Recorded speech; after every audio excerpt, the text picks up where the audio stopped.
If we do not see each other again. We will. We will see each other again. Hey guys, Pete here.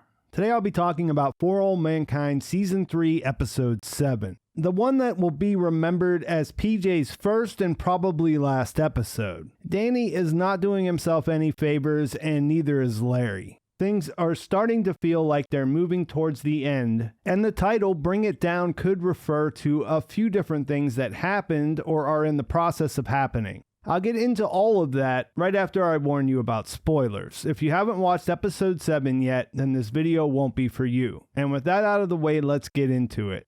The joint mission to go discover liquid water between Helios and the Soviets is coming together. They leave Happy Valley Base, and Kelly secretly blows a kiss to Alexei on his way out. At Mission Control, Aleda looks relieved to finally have them leave her space, but there isn't any indication she'll be backing down from her investigation into the stolen engine plans. The worst revelation in all of this comes when Sergei goes to say goodbye to Margot. She's expecting him to move over to Helios' mission command with the others, but he explains that he's being sent back to Moscow immediately. This will make her plan to rescue him and his family impossible, and for all her efforts, this trip to the US will end up being a temporary reprieve from his incarceration rather than his path to freedom. It takes her time to work through all the options in her head and realize there's nothing she can do. And after their devastating goodbye, she breaks down crying into her couch cushion so no one will hear. It's a great visual representation of her situation, and a reminder that her choices have brought her to a place where she's truly alone. There's an underlying sense of futility when she stops him from saying what he wanted to say in case they never see each other again by saying they will. Everyone understands that won't happen, but what else do you do when someone you love is being taken away towards a horrible fate? It seems like most fans have turned against Margot and want to see her get what she has coming, but I still find her sympathetic, and the performances here really made this scene hit hard for me. In another difficult situation, First Gentleman Larry is being interviewed in a House subcommittee hearing on NASA contracts. The implication is that he's using his influence to hand out contracts to private firms that he favors, and he seems to be doing a pretty good job of defending himself right up until things turn to questions about an affair. This was set up at the end of the last episode, and we see him bring in the aide in question to ask who he's been talking to. Given the power dynamics in play, it's pretty brutal to watch this aide realize what's going to happen to his life as a result. But it works to show us the lengths Larry might go to try to fight against these totally true accusations. Understandably, Ellen tears into him when she finds out. She wants to know why he couldn't keep it in his pants for even one term, and what's so special about this aide that he would jeopardize everything they worked for. They have an intense exchange where Larry pleads his case. That all ends up being overshadowed when he mentions Pam's name when they're talking about making sacrifices. Because Ellen believed her cover story when she left, she was under the impression that Pam left her to go back to her partner. She's shocked to find out that she really left so that Ellen can move forward with her career. She also feels betrayed that Larry didn't tell her the truth, and that makes you wonder what will happen when news of his affair starts getting out. They bring in a Karl Rove type who's telling a story about Lee Atwater on his way in just to remind you how nasty this politics business is. And he suggests they need to go after the person who brought the questions up because he's already had a sex scandal and he believes that he has more skeletons in his closet. There's a moment when he says their best defense is their picture-perfect marriage. And even though Ellen and Larry know this is all an elaborate lie, they also understand that he's right. Apparently, it doesn't sit right with Ellen, though, and after she leaves, we see her clear her schedule to make a low-key trip to see Pam. She arrives at her front door and asks to come in, but we'll have to wait until next week to see what happens when they talk. I mentioned before that I wasn't really sure about this Jimmy storyline, and it picks back up in this episode where we see he's living at Danny's place with his wife, and later we'll see her tell her husband in a call that she's worried about him. Part of that is his new friends, which I don't know what to call them, maybe NASA Anon or something like that. And we see that they're trying to use his connections for something they have planned. It seems like he's set up to fall for the attention that they give him, and it doesn't seem likely that it's sincere. Sonny goes with him to JSC to try to get a hold of a badge, and the whole thing makes you feel bad for what's happening. It's clear she's trying to make him complicit, and he's running into all of these people who know his parents and are happy to see him. In the end, he grabs Rossi's badge after he shows him this great tribute to his mom and that first letter she got during training that changed her life. And it all just kind of makes you feel dirty. Rossi's the guy who gave Tracy another chance at Jamestown when she was really messing up and giving him a lot of problems. So the history there, it's all just, ugh. Later at home, all of this makes Jimmy feel some remorse, and he decides to call Sonny and try to talk her into taking the badge back. He finds out that they've already used it when they show up at his house with the statues of his parents. Initially, he seems relieved and almost thinks it's funny, but it makes you wonder if there's more to the plan that he doesn't know about. Having this in his possession could implicate him in something much worse, and I think there's a good chance they're setting him up. On Mars, the team that did the right thing and went and saved the Soviets and then got there first are looking pretty bummed out. The astronauts at Happy Valley Base are dealing with the fallout from Will's announcement and being left out of this secret mission. On the bright side, at least they have a lot more room to work with, and it looks like they may have fixed some of the problems because they're not all sitting around sweating. Kelly has a call with Alexei, who tips her off that they're getting ready to start drilling. She gets upset because she hasn't finished her tests on the core sample, and she talks to Ed to try to get him to wait until she's done with her work. He just shrugs it off, saying they've done everything they're required to do, and stresses the fact that NASA is the one who came up with these rules. Over at Helios Base, Danny is continuing to pop pills, and it's starting to become clear that there's something wrong with him.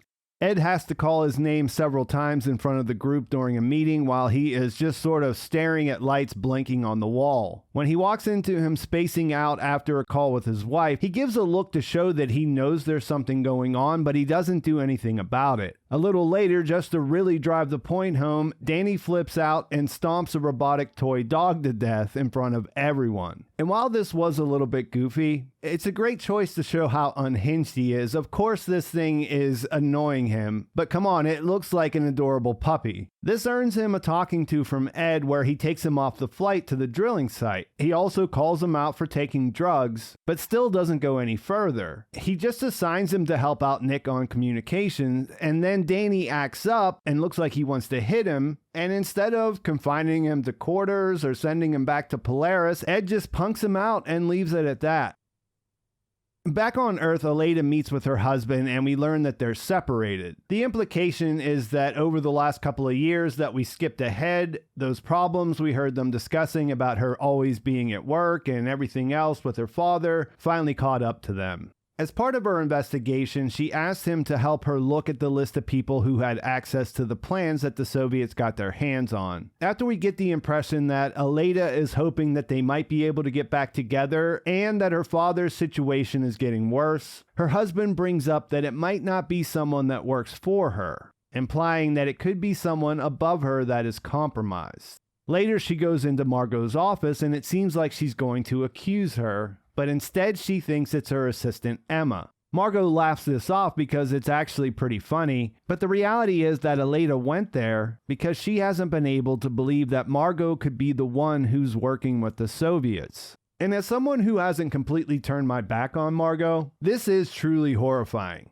Watching her gaslight Aleida and get to the point of threatening her, I mean, I know her career is on the line and it's the logical path for her to take, but there's no excusing it. If the shoe were on the other foot, she'd be doing the exact same thing Aleida is. And so when we see her go out into the lobby and finally have the realization as she's looking at Margot's picture, there's a satisfaction, but it's all just tragic. The drilling operation is on the way, and out on the ridge, the Soviet commander asked the question, I wonder what this valley will look like in 10, 20, or 100 years. And he probably should have thought more in the scale of 20 minutes, but we'll get to that. They start drilling, and to get ready for his part back at the hab, Danny decides to prep with a handful of pills. They're monitoring the pressure to make sure that the drilling site doesn't explode, and Nick steps away to run some numbers, leaving Danny in charge. I'm not sure if it's implied that he's so wasted that he can't respond, or that he's doing it on purpose to sabotage Ed. He's definitely wasted, but he also has some flashes of the confrontation with Ed, but it doesn't really matter because he doesn't do his job and things turn catastrophic.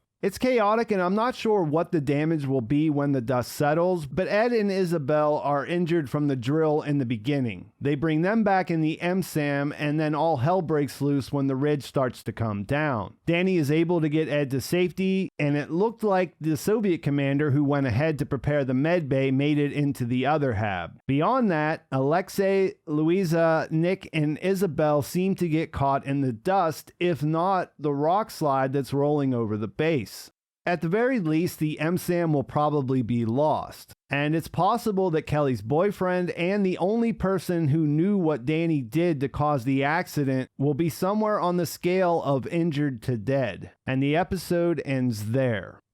So this episode had a really thrilling ending, and the tension is being ratcheted up across the board. I still haven't really warmed up to the Jimmy storyline, and while it was overall a good episode, I think what knocks it down a little bit for me is that the characters that I like are making bad decisions, and none of them feel like they're going to be able to get out clean. You can understand why they're doing the things they're doing, but they're frustrating.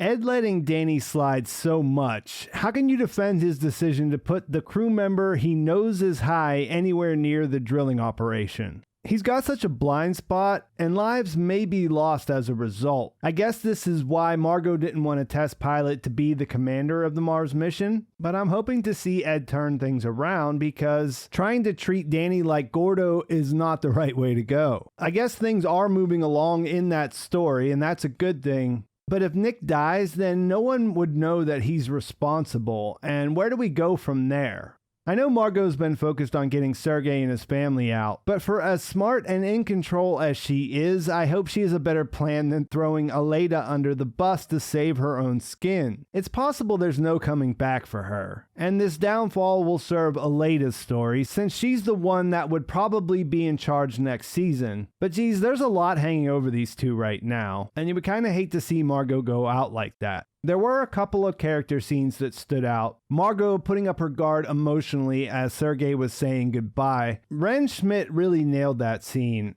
I also liked the handheld shots of the board with Tracy's picture when Jimmy was looking at it. They haven't really developed his character much, so it seems smart to lean on him losing his parents in those scenes since we do have feelings about them. I guess what's most interesting is that everything sorta ended on cliffhangers, so the next episode should be a massive one. After this crazy ending, I can't wait to see where things go, and I think that's a good place to leave things. Let me know in the comments what you think will happen next, and what you thought about this episode. Please like this video if you enjoyed it, please subscribe to my channel if you haven't already, and thanks for watching. I'll talk to you soon.